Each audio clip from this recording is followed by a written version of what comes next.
एक सफेद कबूतर सेब के पेड़ पर बैठा हुआ रस भरे लाल सेब खा रहा होता है।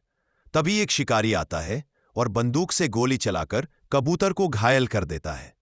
कबूतर नीचे जमीन पर गिर जाता है और तड़पता है। शिकारी उसे मरा समझकर वहां से चला जाता है। ये सब एक हरा रंग का तोता देख लेता है और तुरंत उड़कर घायल कबूतर के पास आता है। कबूतर दर्द में तोते से मदद मांगता है। तोता उसे उठाकर एक सुरक्षित जगह ले जाता है।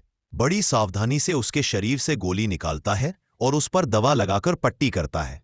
कुछ दिनों में कबूतर पूरी तरह ठीक हो जाता है, लेकिन अब तोता उदास होकर रोने लगता है क्योंकि किसी ने लाइक और सब्सक्राइब नहीं किया।